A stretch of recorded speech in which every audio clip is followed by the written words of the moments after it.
Então, me apresentando, eu sou Filipe Brasiliano, autor independente, design de conteúdo, capista, colagista e, mais atualmente, mais recentemente, estudante de jornalismo. E eu tenho feito esses projetos de caráter coletivo, né, para ajudar a galera do meio independente. Essas lives de jogatina que eu tenho aberto, elas são lives pra gente jogar, né? Vai ter enigma aqui, vai ter jogo, e também a gente intercala com um papo, com uma conversa sobre literatura. Você tinha comentado que você não era boa de enigma. Não, eu sou péssima. Eu sou péssima com todos os jogos.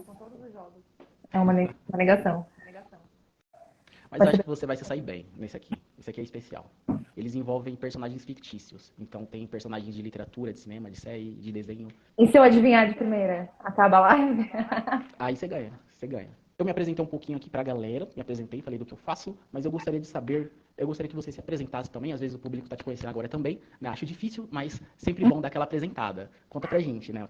Quem é você e o que você faz? Eu sou tradutora e revisora de textos. Eu trabalho no mercado editorial há mais de 11 anos. Sou escritora. Tenho 3 livros solo publicados, que são Larva, O Berro do Bode e Inventário de Predadores Domésticos.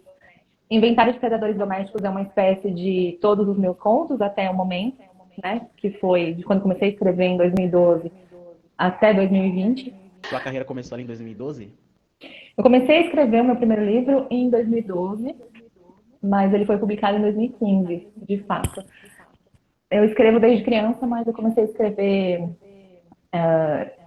de uma maneira mais séria, com foco em compor um livro de contos mesmo, quando eu terminei a faculdade, em 2012. Foi faculdade de quê? De letras, De letras? isso. Massa. E foi a faculdade que te fez, assim, querer ingressar na vida de escritora? Não, na verdade, eu nunca pensei em ingressar na carreira de escritora. Eu entrei na faculdade de letras porque eu queria trabalhar no mercado editorial mesmo. Uhum. Eu sempre quis trabalhar com tradução e revisão. E porque a literatura sempre fez parte da minha vida, eu sempre li muito desde criança. E a escrita, ela veio de forma natural, orgânica, desde a infância mesmo. Eu nunca tive pretensão de ser escritora. Mesmo hoje, eu enxergo a minha carreira como tradutora e revisora como meu trabalho de fato. E a escrita ainda é, de alguma maneira, um hobby para mim. É mesmo? Hum. Mas já tá conseguindo ganhar alguma coisa, né? Claro. Eu acho que a gente ganha em leitores, Hum, em prestígio, de certa maneira, em ser reconhecido, como ser convidada para essa live, e ser considerada uma escritora relevante no país. Eu acho que o ganho nesse sentido é maior do que o ganho financeiro, né?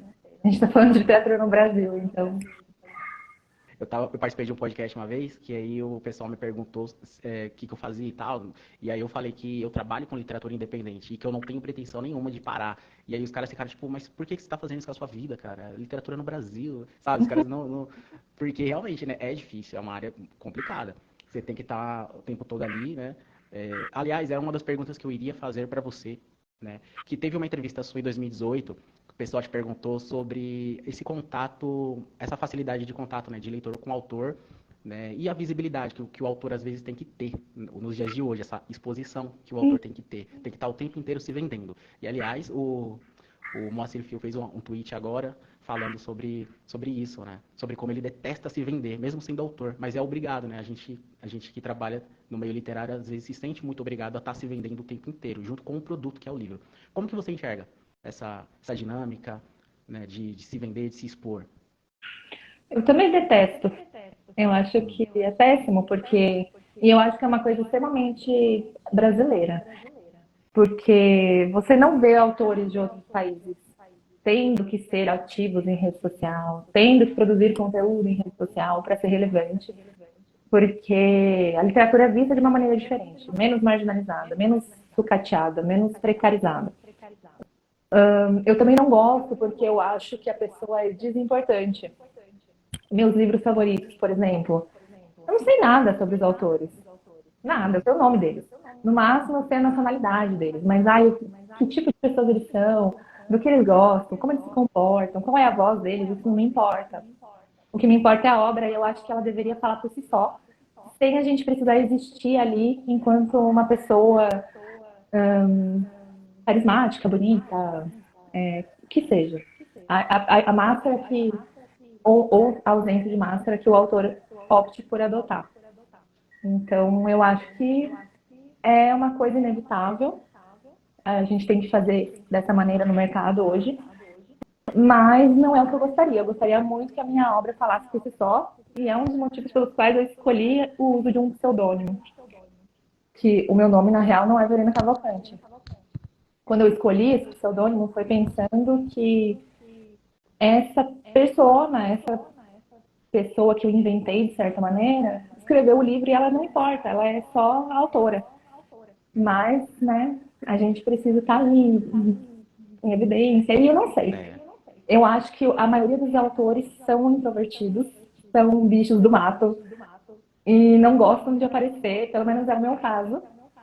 Mas é necessário para o livro existir, para o livro rodar, para o livro, né, viver.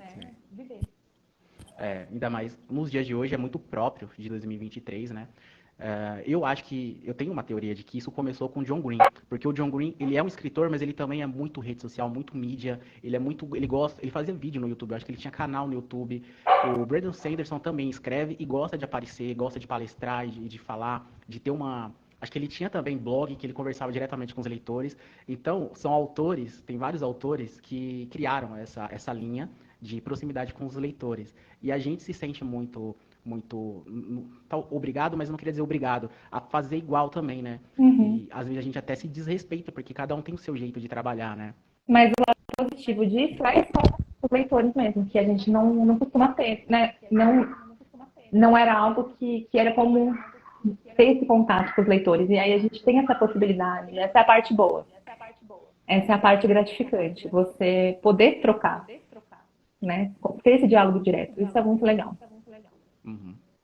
Eu gosto de lembrar que autores independentes, eles têm eles gostam muito de conversar com os leitores, né, de participar de lives como essa, gostam muito de estar ativo, não só nas redes, mas em canais de booktubers, né, e tal. Isso era outra pergunta que eu iria fazer para você.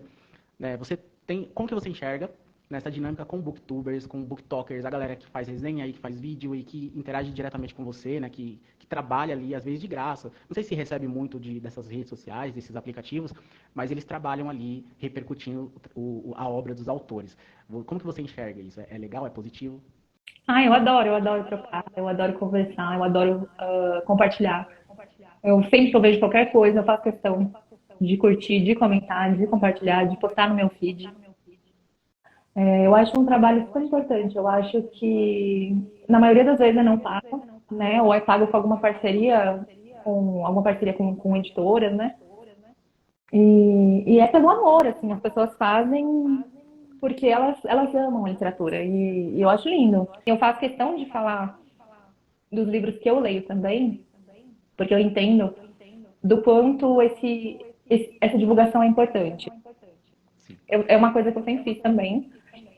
E por isso eu admiro muito o trabalho dos booktokers, dos uh, book, bookgrams, dos Bookstagram. influencers, dos influencers de livros, porque muitas vezes eles chegam em leitores que o próprio autor não consegue chegar, com o trabalho de divulgação, com as resenhas, com as fotos lindíssimas que fazem questão de tirar. Sim.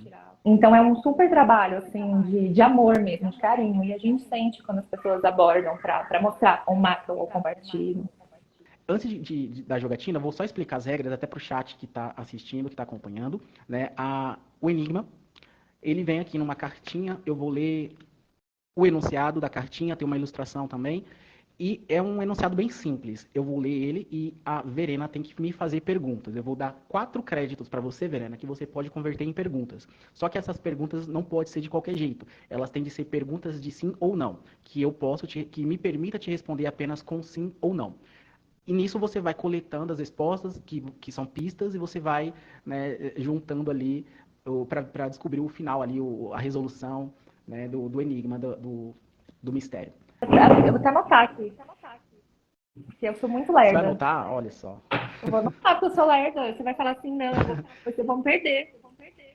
Mas é tranquilo. Você pode pedir para eu repetir também, eu repito, tá? Tá. Vamos lá. O nome desse enigma é Ah, esse é legal, cara. Falsas suspeitas. Ele diz assim: Otto nunca foi um sujeito agradável, mas dessa vez as pessoas em sua casa pararam de falar com ele de vez. Repetindo: Otto nunca foi um sujeito agradável, mas dessa vez as pessoas em sua casa pararam de falar com ele de vez. E aí a gente tem uma ilustraçãozinha, tá? Ó. Tem o Otto ali parado, olhando para as pessoas sentadas no sofá assistindo a grande família. É isso que está acontecendo na ilustração. Tá, eu tenho que descobrir o motivo pelo qual as pessoas pararam de falar com ele. Exatamente. E aí eu vou te dar 20 segundos para você me dar as suas respostas, tá? Perguntas. Isso, exatamente. As pessoas são mudas? Não, as pessoas não são mudas. Quantas perguntas tem que fazer? 4. Você já gastou uma pergunta. Gente, me ajuda. Ah, esqueci de falar, o chat pode ajudar. O chat pode fazer quantas perguntas quiser, viu? Então, se você está assistindo a Verena aqui e gostaria de ajudar ela, façam perguntas referentes ao enigma, tá? Otto é membro da família? Não, ele não é membro da família. Olha só, Hum. uma pista forte aí. A Rosíquica perguntou no chat se o Otto é surdo. O Otto não é surdo, tá? E as pessoas ali da casa não são mudas também. As pessoas em sua casa. Então, as pessoas na casa dele, mas não são família dele. Ó, a Rafa perguntou se as pessoas morreram. Não, as pessoas não morreram. Tá, as pessoas não morreram. Ele cortou a língua das pessoas? Eita. Não, ele não chegou a esse ponto. Tá. Deixa eu só responder outra pergunta do chat que vai te ajudar, tá? Talvez. O Pedro perguntou: Otto está vivo? O plot tá muito sem sentido, mas eu vou dizer pra você que o Otto não está vivo. Ah, o Pedro E eu, matou. Mas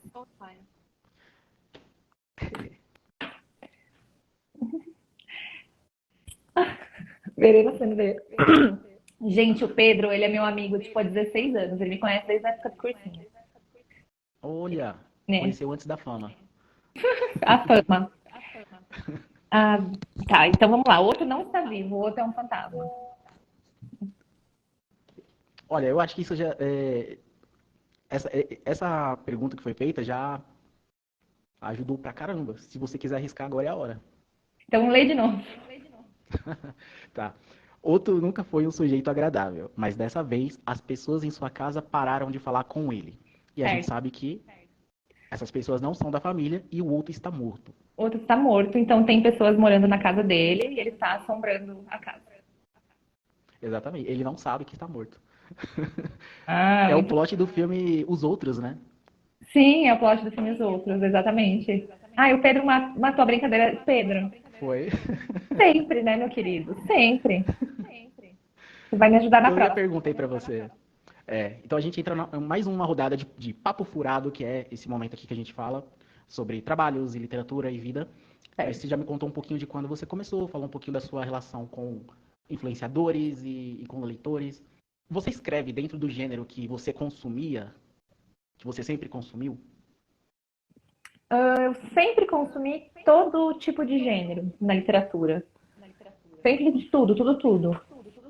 É claro que por eu amar horror, cinema de horror, eu lia muita literatura de horror. Mas eu também lia outros gêneros, sempre li. Tudo que cai na minha mão eu leio. Desde Bianca, Sabrina, até, Literatura de banca? até William Faulkner, até James Joyce, qualquer coisa que cair na minha mão eu leio. Uhum. Mas quando eu comecei a escrever, eu tinha uma motivação que era falar sobre infância, falar sobre as violências da infância, falar sobre como a infância é moldadora do que a gente vai se tornar e como os traumas ocorrem na infância. Então, como essa era a proposta que eu queria abordar, foi muito natural que eu acabasse enveredando pelo horror. Uhum. E como eu gosto de falar de sofrimento, eu até falo brincando que a minha literatura é uma literatura de sofrimento, é uma literatura de dor. ela acaba se encaixando muito bem no gênero. Mas antes de eu ser convidada a participar da Dark Side, eu não me enxergava enquanto uma autora de horror, Uhum. enquanto uma autora de livros de gênero. Foi quando eles me convidaram a compor o time de nacionais que eu percebi que o que eu fazia era horror. E aí, a partir daí, foi bom e ruim. Bom porque eu tive ideia, tive noção de onde eu me encaixava. E ruim porque aí eu sentia que eu tinha que me encaixar no terror. O que eu escrevo é abertamente terror. Eu sou lida como uma autora de horror. Então, será que isso que eu estou escrevendo é horror o suficiente? É terror o suficiente? Hum, Então, uma coisa que antes saía mais naturalmente, mais organicamente, mais intuitivamente, começou a sair um pouco mais travada, por assim dizer, sabe? Porque uma cobrança minha mesmo, uma coisa, uma questão própria, de eu pensar, eu estou numa editora de horror, eu tenho que escrever horror. Mas é assustador o suficiente? Eu tenho elementos suficientes? Então, isso deu uma balada em mim, assim, por um tempo. entendi. Eu tava lendo entrevistas suas, né, que foi até uma surpresa quando o pessoal começou a falar que você escreve horror. Você não se via mesmo, né, escrevendo horror. O que você estava fazendo era contando histórias ali sobre infâncias que eram sofrimento, né, que eram de angústia e tal. Mas é até algo que a gente vai ter publicação aqui em vídeo de um autor de terror falando sobre como o horror, o terror, não necessariamente é para assustar, né? Às vezes vai causar outros tipos de sensações e sentimentos, né? Vai resgatar coisas do passado, né? Existe como que você vê isso assim? Você acha que o horror não é só para assustar também? Como que você falaria sobre o horror nesse sentido? Eu acho que o horror, ele também é sobre catarse. Ele é sobre você lidar com coisas que você já passou ou que você tem medo de passar. É sobre você sentir adrenalina, é sobre você sentir nojo, é sobre você se sentir incomodado, se sentir perturbado. É sobre evocar coisas ocultas em você, um lado que você escondia, ou coisas que você escondia. É sobre você sentir que se você ler sobre aquilo, você vai estar mais preparado para lidar com as violências do mundo.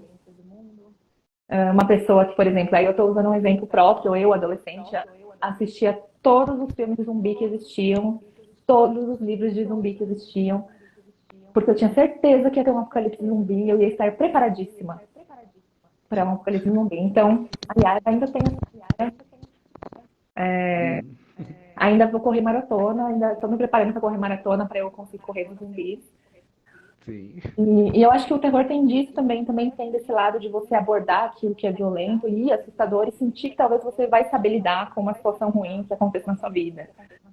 Então, eu acho que o horror é composto de um leque, né, de sensações e de emoções, mas o que elas têm em comum é que tendem a ser coisas que a gente não fala abertamente ou a gente tenta esconder e que nos causam muito impacto, nos abalam de alguma maneira.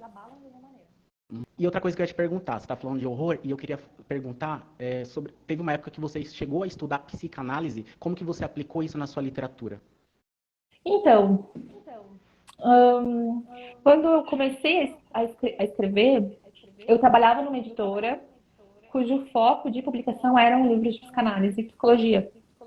Hum, Então, foi daí que, sobre ler, lendo sobre fobias e traumas dentro da psicanálise, que eu tive a ideia de compor o meu primeiro livro, que é Larva, que são contos narrados do ponto de vista de crianças, que compõem a primeira seção do Inventário de Predadores Domésticos. E eu assim, na pandemia, eu fiz um curso de psicanálise que eu não terminei, eu tranquei, porque assim que chegou no Lacan, eu percebi que eu não ia conseguir entender o Lacan, e aí eu tranquei, eu ainda tenho 2 anos para terminar. Eu tenho esperança de que eu vou conseguir entender o Lacan. E eu acho que a psicanálise tem esse papel na questão da infância. As questões da infância, eu estudei bastante a psicanálise para poder usar alguns elementos nas histórias que tivessem relação com sexualidade, com traumas em si mesmo, né? uhum. Que gerassem fobias. Última pergunta, Venena, só porque a gente falou no contorno de como você produziu, mas não falamos especificamente do livro, né? Sobre a antologia. O que os interessados que ainda não conhecem o seu livro vão encontrar assim que abrir o seu livro? Tá. Meu último livro solo publicado é Inventário de Predadores Domésticos. É uma antologia de contos dividida em duas temáticas.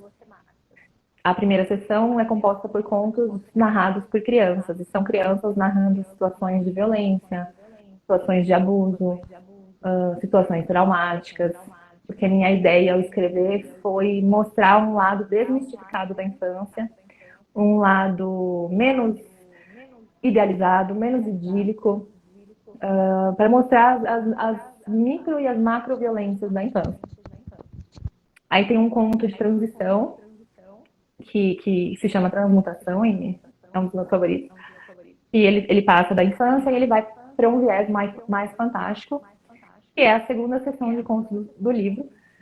E são contos com um tom mais insólito, mais de realismo fantástico, de sobrenatural, de causos de interior, assombração, xamanismo.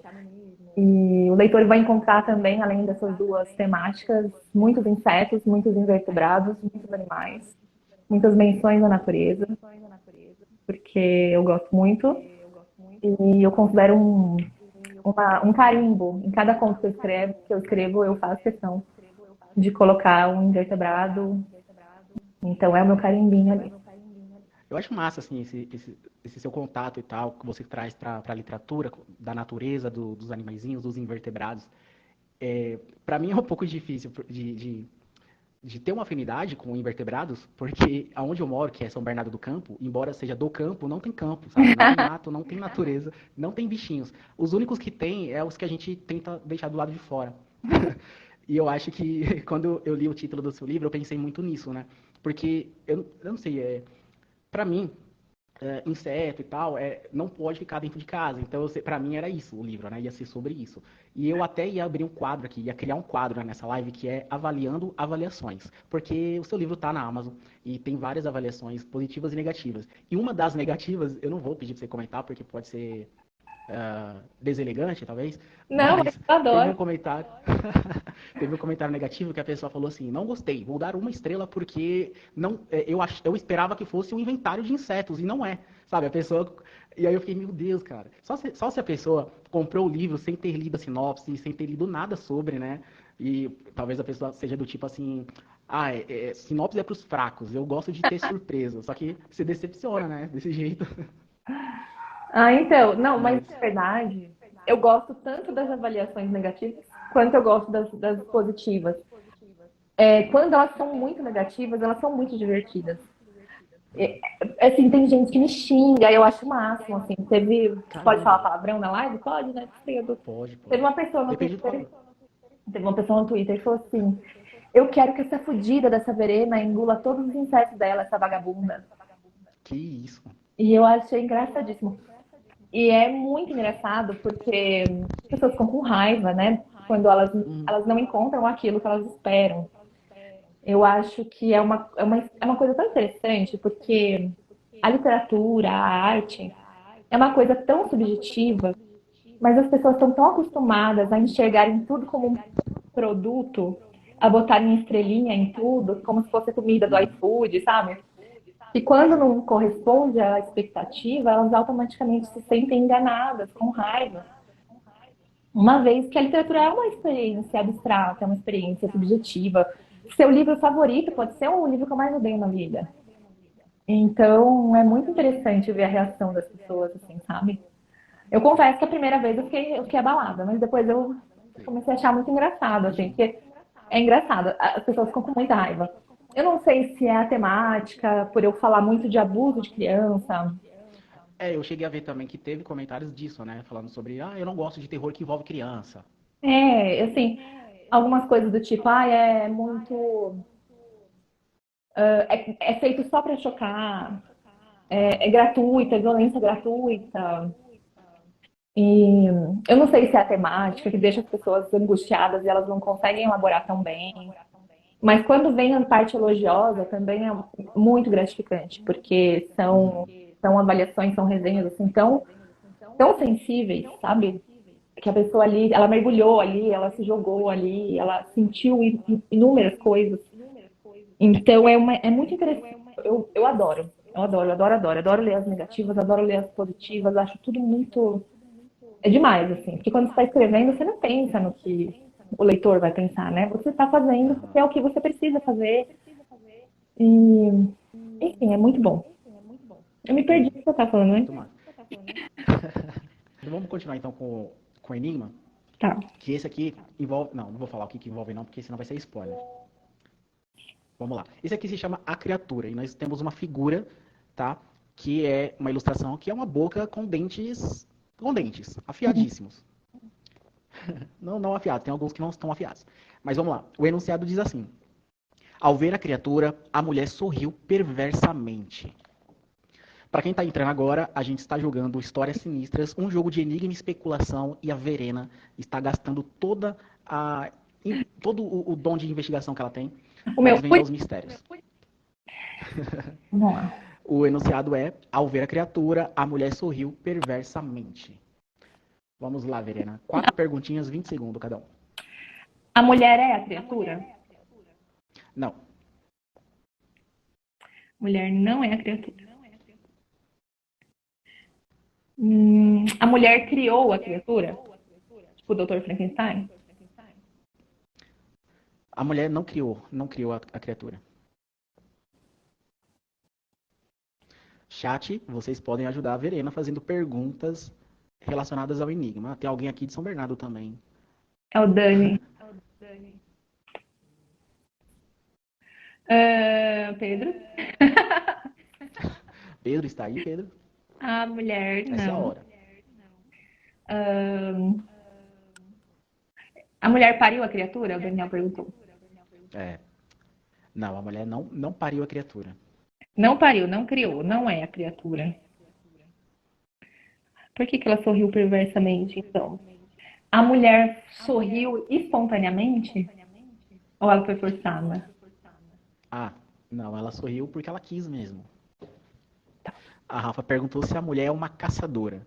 Essa mulher não é uma caçadora. Ela é alguma coisa também. Uma coisa. Ah, eu tô falando demais, né? Não me deixem falar. Ela não é uma criatura, ela não criou, ela não pariu, ela não é uma caçadora. A mulher gosta da criatura? O Enigma não diz se ela gosta ou desgosta. Então, é Irrelevante. irrelevante. Mulher é veterinária? Pedro diz. A mulher. Ele perguntou se essa criatura é veterinária. Ah, aliás, a mulher. É. Não, ela não é veterinária.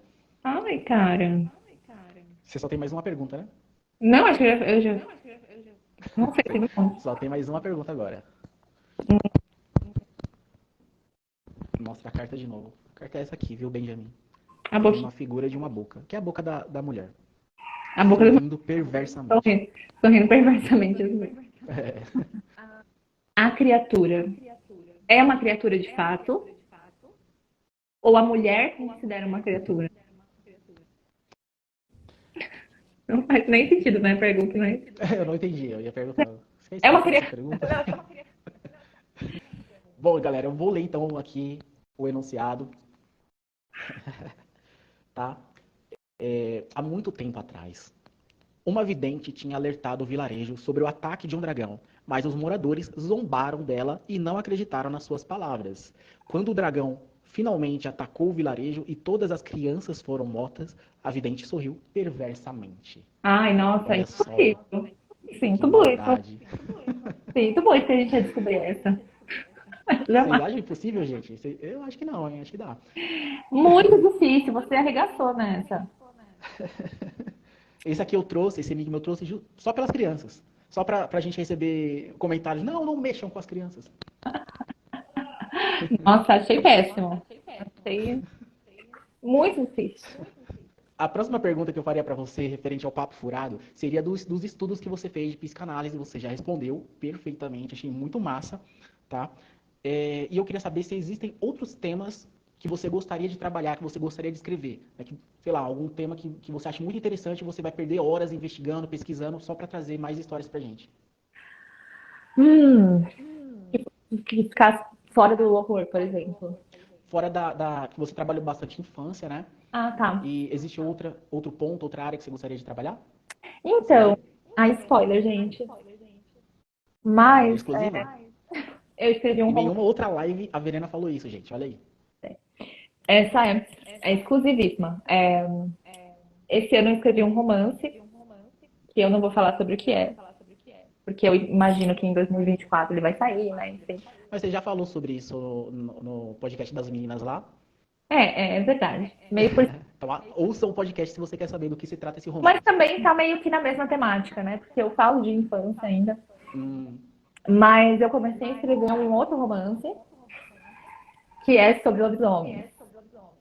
Então eu vou me debruçar mais nessa temática do folclore e ao mesmo tempo trabalhar com a adolescência, fim da adolescência, sexo, drogas, sim. rock and roll.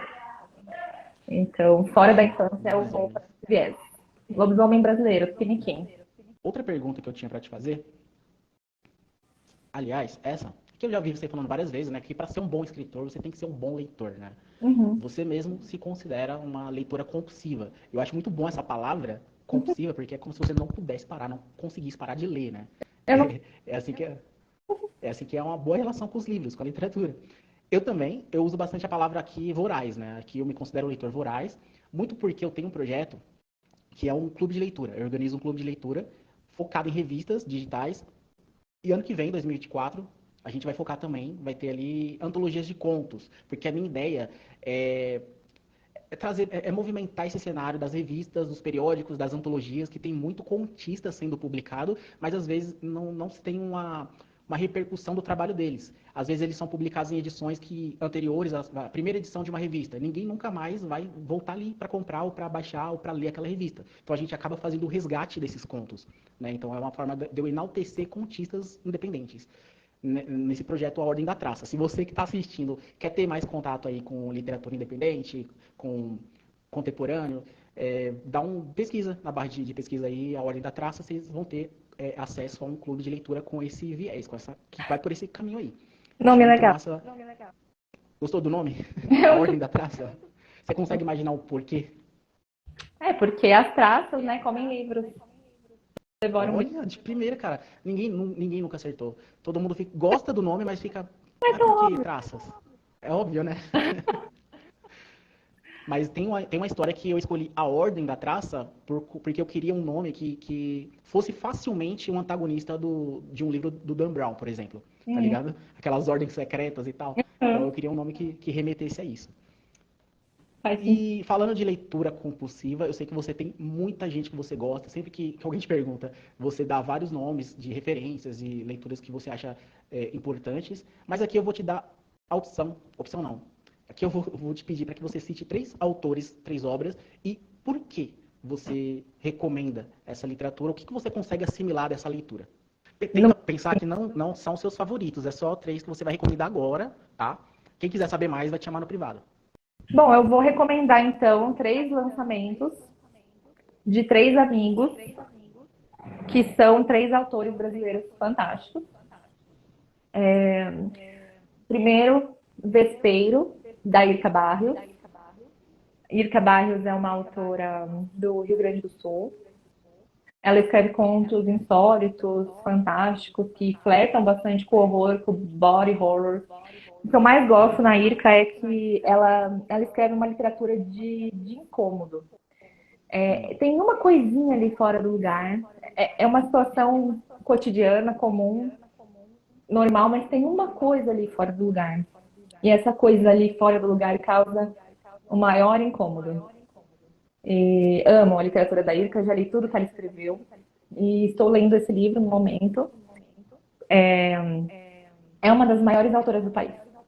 Uma das maiores autoras da América Latina, na verdade. Para mim, Irka está no mesmo patamar de Mariana Henrique, de Samantha Schweblin, de Silvina Ocampo, de Maria Fernanda Poeira, de Mônica Corrida.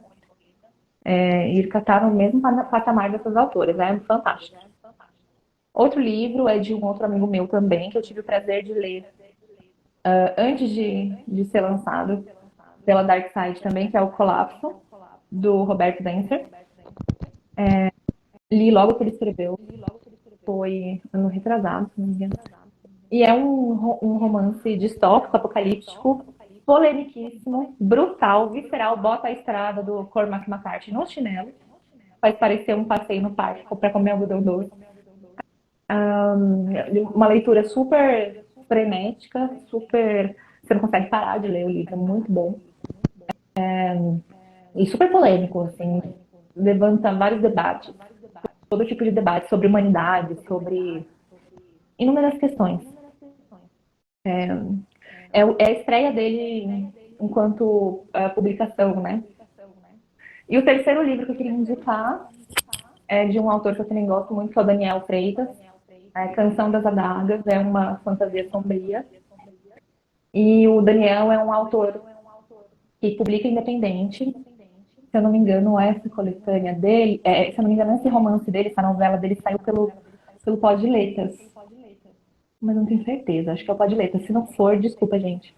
Mas vocês pesquisam, Canção das Adagas. E o que eu mais gosto do Daniel é que ele é super irreverente. A literatura dele é uma literatura super imagética e divertida. E você ri lendo, sabe? É uma escrita totalmente diferente de tudo que eu li até então aqui no Brasil. Então, o Dani escreve horror, o Dani escreve fantasia sombria, mas sempre com esse viés, assim, irreverente. Então, são 3 livros que saíram agora, nesses últimos 2 meses. São 3 livros que saíram agora nesses últimos 2 meses. Um eu li, e dois estou lendo, mas o da Irka eu já li quase tudo, então posso falar com propriedade. Muito bom. Então tá aí, pessoal. O pessoal tá anotando as dicas aqui no chat. Anotem e comprem, galera. Mais uma enigma. Aí eu tenho uma última pergunta, mas eu vou deixar para depois do enigma. Tá. E aí a gente encerra. Tá bom. Esse enigma aqui. Isso aqui é legal. Todos são legais. Mas esse aqui eu acho que você vai demorar. Você vai ficar surpresa quando você descobrir. A figura, a ilustração, tem 3 pessoas ali numa poça de sangue. Elas estão mortas, tá? Deixa eu só ver direitinho o que elas têm. Elas estão mortas, não dá pra saber como. O nome do enigma é Floresta Mortal. Tá. E o enunciado diz o seguinte: em uma floresta encontraram homens e mulheres bem afastados uns dos outros. Eles estavam mortos e cobertos de feridas. Em uma floresta encontraram homens e mulheres bem afastados uns dos outros. Eles estavam mortos e cobertos de feridas. A Verena tem 4 perguntinhas para me fazer, de sim ou não, e você, chat, pode ajudar ela a desvendar esse mistério também, fazendo suas perguntas ilimitadas aí no chat, tá bom? Essas pessoas, elas estavam acampando? Não estavam acampando. Elas estavam de passagem na floresta? Não estavam de passagem. Elas moravam na floresta? Não moravam nessa floresta. Os homens e as mulheres estavam em lugares diferentes? Antes? Eu vou só um minutinho, eu vou... A última resposta que eu dei é irrelevante. Tá. Então você tem mais 2 perguntas ainda. Lembraram do Lost, né? Com esse enigma, com esse enunciado, realmente. Os homens e as mulheres, eles estavam separados antes da morte? Eu vou dizer irrelevante porque não dá pra saber se eles estavam juntos ou não. O Fred perguntou se havia sangue entre eles. Havia sangue por todo canto. Por todo canto. Entre eles, neles. Dentro? Sabe? Dentro, tudo. Perguntaram também se elas fugiram para a floresta. Não fugiram para a floresta, não. Não, elas se materializaram, porque elas não acamparam, elas não moravam, elas não fugiram, elas não visitaram. Eu posso dizer que elas estavam ali com intenções de estar ali. Elas queriam estar naquele lugar para fazer alguma coisa. Então, a questão é, por que que os homens e as mulheres foram encontrados separados? Alguma coisa fez com que eles estivessem separados. Provavelmente, as mulheres ficaram num alojamento separado dos homens por questões de assédio sexual. Ok.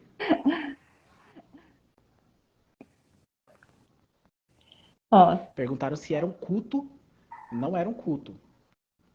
Ah, que mais perguntaram? Elas estavam em um culto? Não, não é. Mais perguntas? O enigma, Rafa, é o seguinte. Em uma floresta, encontraram homens e mulheres bem afastados um dos outros. Eles estavam mortos e cobertos de feridas.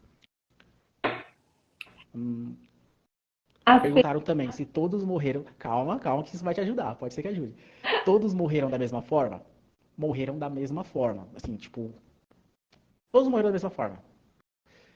Era 5 minutinhos de porrada livre? Não, eles não foram eles mesmos que se mataram.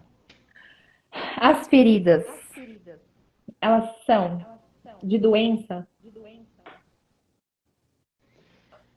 Não, não tem a ver com doença. Última pergunta.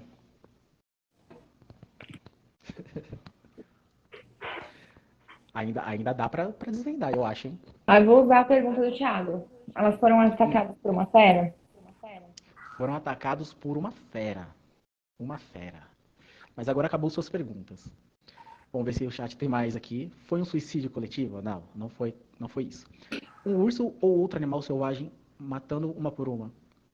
Mas aí você tem que dizer qual animal você acha que fez isso. Lembrando que esse baralho aqui, os personagens são fictícios, né? Então, se fosse um urso, ou, sei lá, o que foi que você colocou mais? Se fosse um urso, ia ter que ser um urso, sei lá, um urso mágico, sabe? O culpado das mortes ainda está vivo?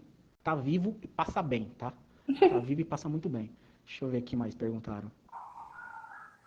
Eles foram abduzidos ou machucados por ETs, vampiros? Olha, eu não sei se existe esse tipo de ET.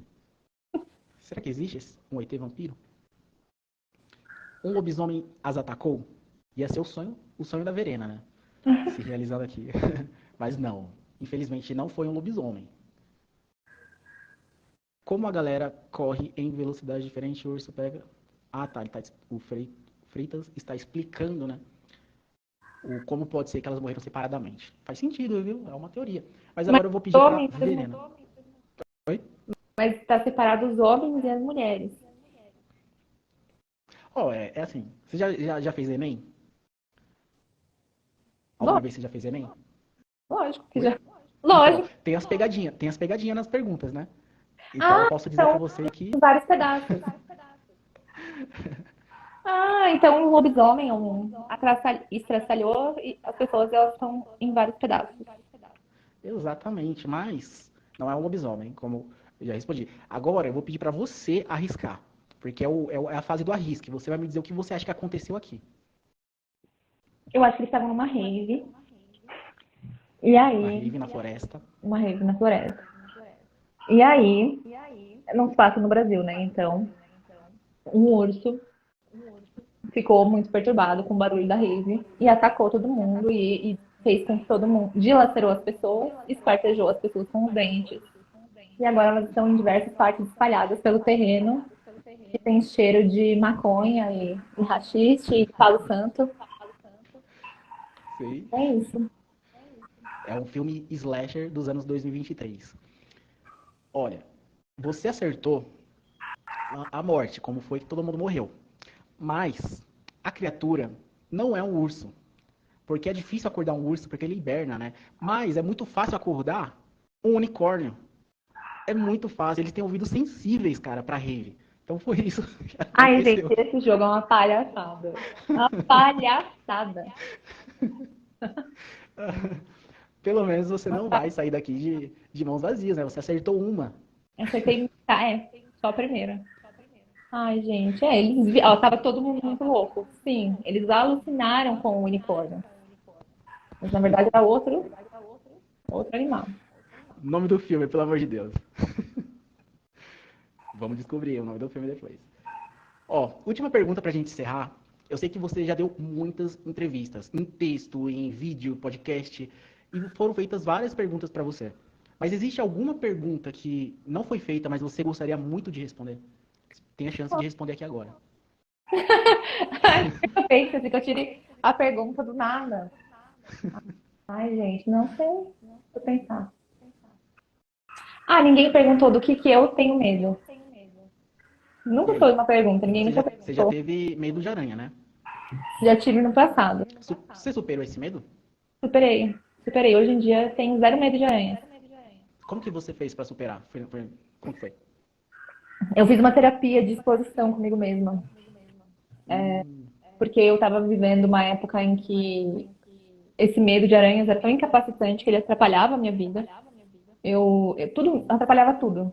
Na hora de dormir, na hora de colocar a roupa, na hora de entrar em lugares. Eu achava que uma aranha ia pular em mim, que uma aranha ia aparecer a qualquer momento, mas era eu mesma canalizando medos na figura da aranha. E foi daí que veio a ideia de escrever o meu primeiro livro.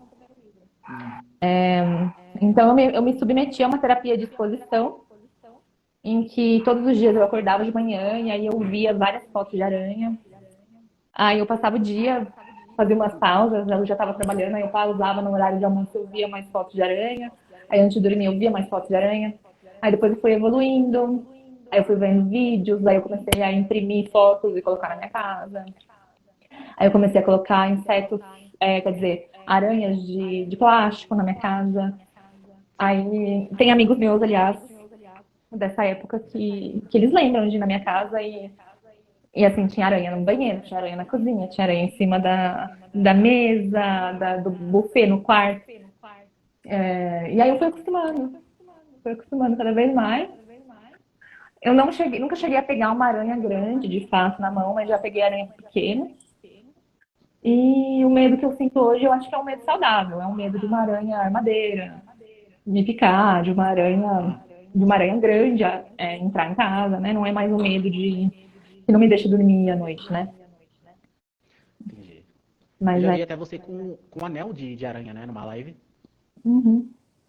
Eu tenho vários adereços, várias coisas. Minha casa tem uma mochila que minha mãe me deu, minha mãe comprou esses dias pra mim. Uma mochila lá da China, que é uma aranha desse tamanho. Tem a cabeça, tem o corpo, o abdômen, a cabeça e as pernas enormes. Aí você coloca assim. Óbvio que eu ainda não fui em lugar nenhum com ela, porque não cabe nada, só o celular. Ah. E do que você tem medo? Então, eu tenho medo de algumas coisas. Tenho medo de doença. E isso veio depois que eu me tornei mãe. Muitos medos apareceram depois que me tornei mãe, como medo de doença, como medo da minha filha morrer, medo da minha filha ser sequestrada, medo de eu morrer antes da minha filha crescer. E principalmente colapso ambiental. Eu tenho pavor. Sim. Sempre que eu penso no futuro, eu fico apavorada. Então, são as coisas que me dão medo hoje em dia. Eu também não gosto muito de pássaros. Isso é meio Pássaros? pássaros. Eu não gosto muito de pássaros. Eu tenho um pouco de aversão, assim, um pouco de confiança de pássaros, porque eu acho todos muito parecidos com dinossauros. E eles são, de fato, né? Eles Sim, são eles são a dinossauros, evolução dos dinossauros, né? são dinossauros. Então, assim, qualquer pássaro que eu veja, ele me causa um pouco de mal-estar. Por exemplo, quando nascem aqueles filhotinhos, né? E fica no ninho gritando aquela coisa assim, peladinha, fazendo. Sim. Meu Deus, me arrepia. Chega a arrepiar, assim. Eu não me dou muito bem com pássaros. Mas respeito, porém também atribuo esse trauma a uma vez que os meus pais colocaram um papagaio no meu braço. Eles dizem que isso não aconteceu. Eles dizem que isso é uma lembrança falsa, mas eu lembro perfeitamente bem de um amigo da minha tia ter levado o papagaio na casa da minha avó e colocarem esse papagaio no meu braço. E eu senti o peso do papagaio e a unha dele enfincando na minha carne. E aí eu comecei a girar o braço, e aí ele cortou todo o meu braço com a unha, né? E meus pais dizem que é uma lembrança inventada. Isso nunca aconteceu. Mas eu tenho medo de papagaio até hoje. Beleza, eu ia comentar duas coisas. A primeira é que você falou que tem medo ali de alguns, surgiu alguns medos depois que você se tornou mãe. Isso dá bons livros, hein? Dá boas histórias, porque o medo ali, né, nessa dinâmica da maternidade, acho que é interessante, né? Tem um episódio de Black Mirror que fala, né, disso, que é aquela mãe bem coruja, que tem medo de perder a filha, e ela acaba perdendo a filha mesmo assim, porque ela sufoca e tudo mais. Achei bem massa. É uma Muito bom. forma de trabalhar o medo ali dentro da maternidade. É muito legal. Tem alguns livros sobre maternidade muito legais, assim, de horror mesmo. Tem um que chama The Need, tem outro que chama Little Darling. São autoras mulheres falando sobre maternidade e essa questão, né, da relação com os filhos, os medos. Muito interessante. Eu já pensei em escrever algo sobre, mas a minha ideia de escrever sobre eu descobri que já existe um livro com essa mesma premissa, que é uma doença que mata só crianças. Uma pandemia de doença, de uma doença que só mata crianças. E aí eu até comecei a escrever, e aí eu conheci esse livro. É um livro, é um livro americano, agora eu não lembro o nome. Não sei se é Suffer the Children, acho que é algo assim. Aí eu desisti. Mas quem sabe um dia eu escrevo alguma coisa sobre É, isso. se É uma alguém possibilidade. for escrever um livro assim, eu acho que essa pessoa é você. A pessoa certa é você para escrever. Aí outra coisa que você falou é de colapso, né? Eu não sei se esse filme fala de colapso, mas tem um filme agora na Netflix que tá dando o que falar, dividindo opiniões, que é O Mundo Depois de Nós. Eu ainda vou assistir, mas eu vi muita gente falando sobre. Você chegou a ver alguma coisa? Ele é sobre colapso? Ainda não vi. Ainda não vi. Eu ouvi falarem, também não vi. O Lulubinho chegou aí, boa noite, Lulubinho. Lulubinho, ele entende de filmes e séries. Lulubinho, esse filme é sobre colapso? O Mundo Depois de Nós? Vamos ver se o Lulubinho vai responder. Mas enfim, a minha pergunta era essa, né? Se existe alguma pergunta que ainda não te fizeram, porque já fizeram muitas perguntas para você. Aí o Lulubinho disse que esse filme está dando um bafafá. Essa é a expressão correta. Tem uma pergunta aqui da Rafa. Verena, qual foi o conto mais difícil de parir do inventário de predadores domésticos? Qual foi o mais duro para você? Mais doloroso para você? Eu acho que nenhum foi difícil de parir. Todos foram fáceis. Escrever conto é fácil, pra mim. Pra mim, escrever conto eu sempre faço e sai, tranquilo. Mas teve um conto que foi difícil de ler depois, de reler depois, porque ele é o único conto do livro que é totalmente autobiográfico. Que é um conto sobre. É o conto título do livro Larva, que é sobre quando o meu tio descobriu um câncer e veio a falecer depois. Então é um conto difícil para mim, foi difícil de escrever. Todos foram difíceis de escrever porque eu sempre me emociono muito, eu sempre choro, sempre sofro. É sempre difícil emocionalmente. É fácil escrever e difícil lidar com as emoções que eu sinto quando eu estou escrevendo. Todos me abalam. Mas esse em especial, como é muito íntimo e fala de uma dor que eu carrego até hoje, sempre que eu releio, nos processos de revisão, eu tive que reler várias vezes, né? É difícil para mim. Esse conto mexe comigo. E adorei a conversa, as respostas que você deu, Verena. Acho que eu não repeti nenhuma pergunta que já foi feita. Se eu tiver repetido, me desculpa. Adorei as perguntas. Mas gostou? Que bom, que bom. Ficou mais feliz, mais tranquilo que eu tô fazendo a coisa certa aqui. E, e é isso, você não vai sair de mão vazia, você ganhou, você acertou um enigma. Isso te dá direito de retornar qualquer dia, qualquer vez, para disputar aí com, por exemplo, o Lulubinho, que também já acertou aqui um enigma. Tem outras pessoas que já acertaram aí. Eu Tá. tô pensando em criar um baralho desse de histórias sinistras, só que mais abrasileirado, porque esses daqui, os contextos deles são lá na gringa, então às vezes teve um enigma que eu li aqui que não tinha nada a ver, que a gente não ia pegar referência, eu tive que ficar explicando e tal. Então, se a gente tivesse um baralho abrasileirado, com contexto, né, nacional e tal, eu acho que ia ser mais Legal. divertido de jogar, né? Uhum. Tô pensando em Acho fazer que isso. Aí, quando eu fizer isso, eu vou chamar você de novo. Eu espero que até lá você já tenha os seus 2 romances publicados, né? ah, Pra gente poder falar mais. o segundo vai demorar. Nem comecei direito. Sério, não fala isso. Não, não fala isso. Então tá certo, acho que eu fiz todas as perguntas que eu queria, adorei mesmo a conversa, o papo com você. Vou te agradecer novamente, né, pela presença, pelo aceite, por ter brincado com a gente aqui e conversado. A Obrigada a Rafa tá te você. parabenizando aí, ó. Ai, obrigada, querida. Obrigada pelo convite, obrigada por todo mundo que assistiu. Só fico triste que a Ivna não pôde participar com a gente, mas fica para uma próxima. E foi muito bom, foi muito legal. Muito massa. Então, galera, chat, muito obrigado também por terem ficado até aqui, assistido e participado bastante, tá? Como eu sempre digo, vocês que salvam as minhas noites, porque se eu não tivesse fazendo live, eu ia estar bem triste na minha cama. Mas eu estou aqui gravando e brincando com vocês. Então, valeu, galera. Eu fui Filipe Brasiliano, né? Sigam a nossa convidada especial que não segue ainda e conheçam o trabalho dela, tá? Próxima semana a gente volta, na próxima também, a gente brinca e faz mais lives de jogatina, tá bom? Vou encerrando aqui então. Tchau, tchau, galera.